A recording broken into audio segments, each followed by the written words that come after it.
काफ़ी सारे ऐसे साधक हैं, जो लोग साधना तो करते हैं, लेकिन वो लोग नित्य पूजा नहीं करते, जो कि तंत्र के एक महत्वपूर्ण विभाग है। अगर आप नित्य पूजा नहीं करते हैं, तब आप भूल जाएँ कि आपको सिद्धि प्राप्त होगी बोल के। ऐसा कारण क्या है? हमारे शास्त्रों ने बता के रखा है जो नित्य पूजा और नैमित्तिक पूजा 2 पूजाएँ हैं और ये तंत्र के दोनों पहलू हैं। अगर एक को भी अगर आप छोड़ के दूसरा करते हैं, तो वैसे परिस्थिति में आपका साधना सिद्ध नहीं होता है। आप कोई भी मंत्र कर रहे हो, कोई भी पुरस्चरण कर रहे हो, कुछ भी कर रहे हो, उसका साधना कभी भी सिद्ध नहीं होगा। इसका कारण और इसका जो महत्वपूर्णता है, आज हम इस वीडियो में जानेंगे कि नित्य पूजा कितना आवश्यक है और तांत्रिक नित्य पूजा कैसे करते हैं। तो प्रारंभ करते हैं आज के वीडियो को और जानते हैं इसके विषय में। यस्य दरिद्रे जलधरकलशं लिङ्गमाकाशमूर्तिं नक्षत्रं पुष्पमाल्यं गहनकुसुमं चन्द्रमण्डलनेत्रम् कुक्षिः सप्तसमुद्रं हिमगिरिशयनं सप्तपादालपादं वेदं वक्त्रं षडङ्गं धनुषिवसनं दिव्यलिङ्गं नमामि। नित्य पूजा क्या है पहले वो जानते हैं और नैमित्तिक पूजा क्या है उसके बाद हम जानेंगे। नित्य पूजा अर्थात आप नियमित रूप से अपने इष्ट, अपने गुरु का जो उपासना करते हैं, उनके निमित्त कुछ मंत्र जाप करते हैं, उसको बोलते हैं नित्य पूजा। और नैमित्तिक पूजा क्या है कि कुछ विशेष अवसर पर, आप विशेष मुहूर्त पर, विशेष समय पर, जैसे नवरात्रि हुआ या फिर होली का पर्व हुआ, फिर दिवाली का पर्व हुआ, उस समय पे उन विशेष देवताओं की अर्थात आपके गुरु की हो, आपके इष्ट की हो या फिर कोई अन्य देवताओं की, उनका विशेष तौर पे पूजन, उपासना तथा उनकी सिद्धि प्राप्ति हेतु या फिर उनके मंत्र की जागृति है तो कुछ मंत्र अनुष्ठान को करते हैं, फिर कुछ विशेष पूजन करते हैं, तो उसको बोलते हैं नैमित्तिक उपासना। नित्य उपासना और नैमित्तिक उपासना ये जो 2 उपासनाएँ हैं, ये तंत्र के 2 पहलू हैं। इसको ऐसे जानिए कि एक सिक्का जो है तंत्र है और उसके 2 पहलू हैं नित्य पूजना और नैमित्तिक पूजन। ये दोनों अगर में से कोई एक को भी पकड़ा जाए और एक को ना पकड़ा जाए तो सिक्का पूरा नहीं होगा अर्थात तंत्र साधना पूर्ण फलित नहीं होगी। इसीलिए ज़्यादातर साधक जो लोग 11 दिन की, 21 दिन की, 51 दिन की साधना करते हैं और नित्य पूजा नहीं करते, लेकिन केवल साधना करते हैं, तो उनकी साधना में भी पूर्ण प्रभाव उनको देखने को नहीं मिलता है। ये एक कारण है विशेष। तो बहुत लोगों के मन में सवाल आ रहा होगा कि हम नित्य पूजा कैसे करें? और विशेष रूप से जब हम नित्य पूजा करें तो नित्य पूजा में करना क्या-क्या होता है? तो जानते हैं इस विषय में? तो नित्य पूजा क्या होता है कि नित्य पूजा में आपको 3 चीज़ों का विशेष ध्यान रखना पड़ता है। पहला है गुरु, दूसरे हैं आपके इष्ट और तीसरे हैं आपके कुल शक्तियाँ। अगर आप कुल शक्तियों को भी भूल जाते हैं तो नित्य पूजा संपन्न नहीं होती है। तो नित्य पूजा कब की जाए? नित्य पूजा की जाती है प्रत्येक दिन ब्रह्म वेला में। अगर ब्रह्म वेला में नहीं कर पाते तो कोई दिक्कत नहीं। 6 से 8 बजे के बीच में आप उठ जाइए और उसके बाद नित्य पूजा करें। नित्य पूजा में आपको सर्वप्रथम क्या करना है, ए टू जेड मैं विधि बताऊँगा, ध्यान से सुनिएगा इस विषय को कि नित्य पूजा में आप सुबह उठ जाएँ। उठने के बाद स्नान कर लें, जो भी आपका ब्रश है आदि, टॉयलेट आदि फ्रेश होके आके धोती पहन लें या फिर अगर आपको धोती पहनना नहीं आता है तो नॉर्मल ड्रेस कोड पे आप अपने आसन के ऊपर बैठ जाएँ, पूर्व या फिर उत्तर की ओर मुख करके अपने घर के मंदिर में। उसके बाद क्या करना है, अगर आपको पवित्रीकरण, आचमन, आसन शुद्धि आदि आता है, तो वो सब कर लें, नहीं आता है तो कोई दिक्कत नहीं है। अपने ऊपर नॉर्मली गंगा जल आदि छिड़क लें, थोड़ा-सा गंगा जल पी लें, छोटा-सा गंगा जल आसन के ऊपर छिड़क दें। इतना करने के बाद अब आपको पहला जो पूजन है, वो है गुरु पूजन। बिना गुरु पूजन के नित्य कर्म चालू नहीं होता है। चाहे ब्राह्मण हो, चाहे क्षत्रिय हो, चाहे वैश्य हो, चाहे कोई भी हो, या फिर चाहे एक तांत्रिक साधक ही क्यों ना हो, सर्वप्रथम अपने नित्य कर्म का प्रारंभ अपने गुरु पूजन से ही करता है। इन जब ब्राह्मणों में भी जब गायत्री जप, त्रिकाल संध्या गायत्री किया जाता है, तब गुरु जो ध्यान से ही चालू किया जाता है गायत्री जप का। तो पहला जो है आपको क्या करना है कि आपको गुरु पूजन करना है। बहुत लोग बोलेंगे कि हमारे तो कोई गुरु नहीं है, तो फिर हम क्या करें? कोई दिक्कत नहीं, भगवान शिव हो, भगवान नारायण हो या फिर भगवान दत्त हो, इनको आप गुरु रूप में धारण कर सकते हैं। इनको आप गुरु मान सकते हैं। तो अगर आपके गुरु नहीं है, तो भगवान दत्त का फ़ोटो है आपके पास, तो अति उत्तम है, भगवान नारायण का फ़ोटो है, तो अति उत्तम है, नहीं है तो कोई दिक्कत नहीं, आप भगवान शिव का ले लें। भगवान शिव का शिवलिंग है तो अति उत्तम, नहीं तो फ़ोटो है तो अति उत्तम। तो आपको पहले अपने सामने भगवान शिव के सामने एक घी का दीपक को प्रज्वलित करना है, ठीक है? जो भी आप मंत्र जानते हैं भगवान शिव का, उसमें कोई आपका बाध्यता नहीं है कि इसी मंत्र से ही करना है, बल्कि जो भी श्रद्धानुसार मंत्र जानते हो, श्रद्धानुसार उस मंत्र का पाठ करके घी का दीपक को प्रज्वलित करें। उसके बाद भगवान शिव को थोड़ा-सा तिलक करें, थोड़ा-सा फूल अर्पित करें, थोड़ा-सा बेलपत्र अर्पित करें। उसके बाद धूप, दीप दिखाएँ और भगवान शिव को भोग लगाएँ गुरु रूप में। उसके बाद आपको क्या करना है कि भगवान शिव का कोई एक मंत्र लें, जिसको आप गुरु मंत्र मानते हैं या फिर जिसको आप गुरु मंत्र की तरह जाप कर सकते हैं। फिर भगवान शिव का कोई एक मंत्र, जिसके प्रति आपका श्रद्धा सबसे ज़्यादा है, जैसे शिव पंचाक्षरी मंत्र। इस प्रकार के मंत्र आप जाप कर सकते हैं, कोई दिक्कत नहीं। आप उस मंत्र को ले लें, रुद्राक्ष की माला के ऊपर आप अपना जो उस मंत्र को जाप करें, 3 माला हो 5 माला हो, 11 माला हो। कम से कम में कोशिश करना चाहिए कि नियमित रूप से 1000 मंत्रों का जाप करना चाहिए, अर्थात 11 माला जाप कर लेना चाहिए। अगर आपके गुरु हैं, तो आपको यही प्रोसेस दोहरानी है कि आपके गुरु ने जो मंत्र दिया है, पहले गुरु पूजन संपन्न करें। गुरु पूजन संपन्न करने के बाद, जैसे मैंने बताया, तिलक लगाएँ, फूल, धूप, दीप अर्पित करें और उसके बाद आपको जो भी गुरु मंत्र होता है, उसका जाप करें, भोग आदि लगा के। तो जिन लोग तो दीक्षित हैं, उन लोगों को तो उनके गुरुओं ने बता ही रखा होगा। मेरा कोशिश रहता है कि मैं आप जो लोग दीक्षित नहीं है, जिन लोगों का पास मार्गदर्शन नहीं है, उन लोगों को मार्गदर्शन देना। तो जिन लोगों के पास गुरु नहीं है, तो जैसे मैंने बोला, भगवान शिव का पूजन करके, उनको तिलक आदि दे के, उसके बाद फूल आदि अर्पित करके, बेलपत्र आदि अर्पित करें, भोग लगाएँ, उसके बाद भगवान शिव के जो मंत्र का 11 माला जाप करें। कोई भी मंत्र ले लें, पंचाक्षर ले लें, या फिर जो एक मंत्र आजकल बहुत ट्रेंडिंग में चलता है, श्री शिवाय नमस्तुभ्यम, ये भगवान शिव का नाम मंत्र है, जो कि शिव पुराण आदि में वर्णित है, तो इसका आप जाप कर सकते हैं। इसके साथ आगे क्या करना है, अब आपने अपने गुरु का पूजन कर लिया। दूसरा जो पॉइंट है, वो है आपकी इष्ट। अगर आपके इष्ट भगवान शिव हैं, तो कोई दिक्कत नहीं, फिर तो आपने पूजन संपन्न कर लिया। अगर आपके इष्ट भगवान नारायण हैं या फिर माँ जगदम्बा हैं, तो वैसी परिस्थिति में आपको माँ जगदम्बा का भी पूजन करना है। किस प्रकार से? जैसे मैंने बोला, माँ को थोड़ा-सा तिलक करें, फिर माँ को फूल अर्पित करें, बेलपत्र आदि अर्पित करें, उसके बाद माँ के निमित्त धूप अर्पित करें, दीप अर्पित करें, थोड़ा-सा भोग लगाएँ।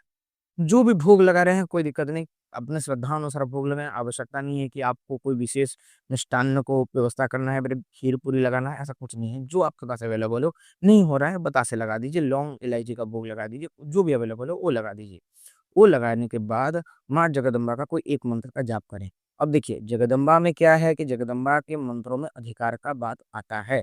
माँ के प्रत्येक मंत्र के अधिकार रहता है, क्योंकि माँ के जितने मंत्र हैं, सभी मंत्र जो हैं तांत्रोक्तर होते हैं, चाहे माता काली हों, चाहे माता दुर्गा हों। माता दुर्गा में बस ये है कि अगर आप माता दुर्गा को अपना इष्ट मानते हैं या फिर महाविद्याओं में किसी को इष्ट मानते हैं, तो आप उनका नाम जाप करिए। नाम जाप जैसे दुर्गा माँ का है, तो श्री दुर्गा, श्री दुर्गा, श्री दुर्गा, इस तरह से आप कर सकते हैं। अगर आप माता कालिका का हैं, तो श्री कालिकाय नमः, इस तरह से नाम जप आदि कर सकते हैं। तो उसका रुद्राक्ष की माला पे माता का जब मंत्र जाप कर रहे हो, आप ध्यान दें, तो दुर्गा माँ का जाप कर रहे हैं या फिर काली माँ का जाप कर रहे हैं, तो रुद्राक्ष की माला पे या फिर स्फटिक की माला पे या फिर रक्त चंदन की माला पे आपको जाप करना है। तीनों माला में से जो आपके पास अवेलेबल हो, उस माला के माध्यम से आपको जाप करना है। तो रक्त चंदन, रुद्राक्ष या फिर स्फटिक माला से आपको उन मंत्रों का जाप करना है। कितना माला जाप करना है? पुनः 11 माला जाप करें, और 11 माला जाप करने के बाद अब आपको अपने कुल के लिए देखना है। कुल अर्थात कुल देवी देवता, पितृ। तो कुल देवी देवता, अगर आप पितृ का नहीं करते हैं या फिर पितरों के विषय में नहीं जानते हैं, तो पितरों के विषय में मैं आगे चल के बताऊँगा। जहाँ पे कैसे पितरों का नियमित रूप से कुछ किया जाता है, उसमें बताऊँगा। फिर भी इसमें बता देता हूँ, पितरों के निमित्त एक पितृ स्तोत्र आता है, ऋचिकृत पितृ स्तोत्र। तो पितृ स्तोत्र का नियमित रूप से एक पाठ करें, इससे आपका पितृ दोष भी शांत हो जाता है और आपके जीवन में धन आगमन भी होने लगता है। तो पितरों के लिए वो कर सकते हैं। कुलदेवी देवता के निमित्त अगर आप कुछ करना चाहते हैं, तो कुलदेवी देवता के निमित्त घृत दीपक प्रज्वलित करें। एक घी का दीपक ले लें, कुलदेवी देवता के नाम का दीपक प्रज्वलित कर लें। तो आपको नियमित रूप से कितने करने हैं? एक अपने गुरु और अपने इष्ट के नाम का एक दीपक प्रज्वलित करना है। दूसरा, अपने कुलदेवी देवता का नाम का एक दीपक प्रज्वलित करना है। तो उतना करने के बाद अब आप अपने सुरक्षा, अपने घरवालों की सुरक्षा और अपने जो भौतिक जीवन है, उस भौतिक जीवन में आगे बढ़ने के लिए आपको कुछ करना चाहिए। उसके लिए आप क्या करें, नियमित रूप से एक सहस्त्र नाम हो, एक शतनाम हो, या फिर कुछ भी स्तोत्र जो आपका अपने इष्ट का प्राप्त हो। अगर दुर्गा माँ का कर रहे हैं, तो मैं बोलूँगा दुर्गा सहस्त्रनाम कीजिए, अति उत्तम है। अगर काली माँ का कर रहे हैं, तो काली माँ के कई ऐसे स्तोत्र हैं, जैसे सतनाम स्तोत्र हुआ, तो सतनाम स्तोत्र इंटरनेट पे अवेलेबल है। आप सतनाम स्तोत्र का नियमित रूप से पाठ करें। अगर आप कोई और महाविद्याओं के कर रहे हैं, या फिर ज़्यादातर तो काली माँ और दुर्गा माँ ही इष्ट होती हैं, और किसी की कोई इष्ट है जैसे लक्ष्मी माँ आदि हुई, तो आप श्री सूक्तम आदि का पाठ कर सकते हैं। अगर आप कुछ स्तोत्र नहीं जानते हैं, तो कोई दिक्कत नहीं है। आप अपने इष्ट के बारे में नहीं जानते हैं ज़्यादा, तो कोई दिक्कत नहीं। आप अपने इष्ट के निमित्त जो दुर्गा सप्तशती में वर्णित तांत्रोक्त देवी सूक्तम और तांत्रोक्त रात्रि सूक्तम, इसका जरूर पाठ करें। चाहे आप दुर्गा सहस्त्र नाम करें, आपकी इष्ट अगर दुर्गा माँ है तो दुर्गा सहस्त्र नाम करें, काली माता है तो काली सहस्त्र नाम करें, सतनाम करें, आवश्यक नहीं, कोई दिक्कत नहीं।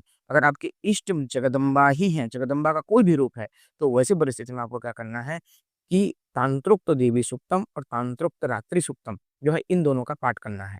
नियमित रूप से आप कितना पाठ करना चाहिए वो आपके ऊपर है। एक-एक पाठ भी कर सकते हैं, ज़्यादा समय है तो 3 पाठ, 5 पाठ भी आप कर सकते हैं अपने अनुसार। इसके बाद आपको क्या करना है, एक कवच का पाठ करें। अब बहुत लोग साधक हैं, दीक्षित हैं, तो उनको अपने गुरु से कवच प्राप्त होगा, अगर दीक्षित नहीं है तो कोई दिक्कत नहीं। आप जो दुर्गा सप्तशती में वर्णित जो देवी कवच है, उसका पाठ कर सकते हैं। अगर आप स्त्रियाँ हैं, तो कामाख्या कवच का पाठ कर सकते हैं, वो भी अति उत्तम प्रभावी होता है, स्त्रियों के लिए विशेष रूप से। उसके विषय में मैं आगे चल के वीडियो बनाऊँगा कि क्या है, क्या नहीं, उस विषय में हम बात करेंगे। लेकिन विशेष प्रभावी है दुर्गा कवच और कामाख्या कवच, ये दोनों का पाठ कर सकते हैं। इतना जब आप नियमित रूप से कुछ समय तक करते हैं, 3 महीना, 5 महीना, 7 महीना, 8 महीना, 10 महीना या फिर 1 साल तक करते हैं, तब यही चीज़ें आपको जागृत होती हैं और यही चीज़ें आपको साधना में आगे लेके चलती हैं। इनफैक्ट आप जो डेली के बेसिस पे जो कवच करोगे, उससे आपका तो प्रोटेक्शन होगा, आपके घरवालों का भी प्रोटेक्शन होता है, आपका साधना में वो आपको हेल्प करेगा कि आज सुबह आपने पूजन पाठ कर लिया, ये सारा चीज़ है। तो शाम को जब आप साधना में बैठोगे, फिर रात को जब साधना में बैठोगे, ऑलरेडी आपने कवच करके रखा होगा। तो साधना के दरमियान काफ़ी सारे ऐसे परीक्षाएँ होती हैं सतियों के माध्यम से, जो कठिन होते हैं। तो उन परीक्षाओं से आप बाहर निकल पाओगे, उन परीक्षाओं को आप उत्तीर्ण कर पाओगे। ऐसे अगर आप पूजन उपासना करते हैं, उसी उसी के साथ अगर आप सुबह जैसे पूजन उपासना करते हैं, तो आपका दिन अच्छा जाएगा। मान लेते हैं दुर्गा कवच का पाठ करते हैं, दिन में कोई एक्सीडेंट होना होगा या फिर कोई धन हानि होना होगी, तो वो भी चीज़ रुक जाएगी क्योंकि ऑलरेडी आपने देव उपासना करके ही अपना दिन का प्रारंभ किया है। तो इसीलिए नियमित रूप से देव उपासना आवश्यक है, अपने इष्ट का, अपने गुरु का। जब आपके गुरु नहीं है तो भगवान शिव को गुरु मानें, दत्तात्रेय भगवान को मानें, फिर नारायण भगवान को मान सकते हैं। अगर आपके गुरु हैं तो अति उत्तम है, उनके हिसाब से करिए, कोई दिक्कत नहीं है। ज आपके इष्ट माँ जगदम्बा हैं या फिर भगवान शिव हैं, तो मैंने जगदम्बा का बता दिया था, एग्ज़ैक्टली भगवान शिव का भी है। शिव जी का करना है, तो जो शिव सहस्त्रनाम है उसको पढ़िए या फिर रुद्राष्टकम पढ़िए या फिर शिव मानस पूजा पढ़िए। भगवान शिव के कई अनन्य स्तोत्र हैं जो इंटरनेट पे अवेलेबल हैं, ठीक है? उसको आप पाठ कर सकते हैं। फिर भगवान शिव का अगर और कुछ करना है तो उनका कोई शिवलिंग आपके पास है तो उसका अभिषेक करें, उसके ऊपर अच्छे से थोड़ा पूजन पाठ करें, उसको तिलक लगाएँ चंदन करके, उसके बाद भस्म अर्पित करके, जनेऊ आदि अर्पित करके, फूल, धूप, दीप, दुर्वा, बेलपत्र आदि सब कुछ अर्पित करके अच्छे से अपने भक्ति अनुसार नियमित रूप से कम 1 घंटा नियमित सुबह उठने के बाद आपको अपनी पूजन उपासना में देना होता है सर्वप्रथम। उसके बाद जाके आपको अपने दिन का जो भी कार्य है उसको संपन्न करना होता है। उसके बाद आप ऑफ़िस जाएँ या फिर आपका जो भी वर्क जगह है वहाँ पे जा सकते हैं। जो लोग दुकान खोलते हैं दुकान में जा सकते हैं। महिलाएँ हैं तो आप अपने घर में जो भी अपना जो घर का काम होता है वो कर सकते हैं, फिर ऑफ़िस का काम कर सकते हैं। इस तरह से अगर आप नियमित तंत्रोक्त उपासना करते हैं, देखिए कवच हो, स्तोत्र हो, मंत्र हो, जितना भी आपने किया, अभी ये सब तंत्र उपासना में आता है। इतना अगर आप नियमित रूप से करते हैं, तो ये सिद्धि प्राप्ति का प्रथम चरण होता है और ये आपको आगे चल के ले जाएगा तब तक माँ जगदम्बा के या फिर भगवान शिव के कोई एक चीज़ की जागृति आपको नहीं हो जाती। आपके इष्ट की जागृति जब तक नहीं हुई तब तक ये चीज़ आपको आगे लेके जाएगा। तो इसी प्रकार मैंने आपको बताया और आशा करता हूँ आज के वीडियो से आप सभी लोगों को काफ़ी कुछ सीखने को मिला होगा। वीडियो पसंद आता है तो एक लाइक कर दें। ज़्यादा से ज़्यादा लोगों को शेयर करें इस वीडियो को क्योंकि बहुत लोगों को नहीं पता है। वो लोग बोलते हैं हम साधना कर लेंगे, लेकिन उनको नहीं पता है कि नित्य कर्म कितना आवश्यक है। बिना नित्य कर्म के प्रैक्टिस के आप साधना नहीं कर पाएँगे। कारण क्या है? अगर आप रोज़ 1 घंटा बैठेंगे स्थिर होके अपने डेली पूजन उपासना करेंगे, तो पहला चीज़ आसन का कैपेसिटी बढ़ेगा, आपका मन स्थिर होगा, आपका दिन अच्छा जाएगा। जब आपका दिन अच्छा जाएगा, आपका मन स्थिर होगा तो आप और भी अच्छे से इस तरीके से रात्रि के समय और अच्छे से साधना कर पाएँगे। इस विषय को जानने के लिए बहुत लोग जानते नहीं हैं और खोजते रहते हैं और उनको ज्ञान नहीं मिल पाता। तो उन सभी लोगों तक ये वीडियो को शेयर करें और उनको भी बताएँ कि किस प्रकार से नित्य पूजन अपने साधकों के जीवन में ज़रूरी होता है। तो ज़्यादा से ज़्यादा शेयर करें। अगर कुछ क्वेश्चन पूछना है तो अवश्य कमेंट करें, हम आप सभी लोगों का कमेंट का ज़रूर ही रिप्लाई देंगे। और वीडियो कुछ ऐसे इसी प्रकार था। सभी को जय श्री महाकाल, जय माँ काली। मिलता हूँ आगे चल के किसी और एक नए वीडियो में।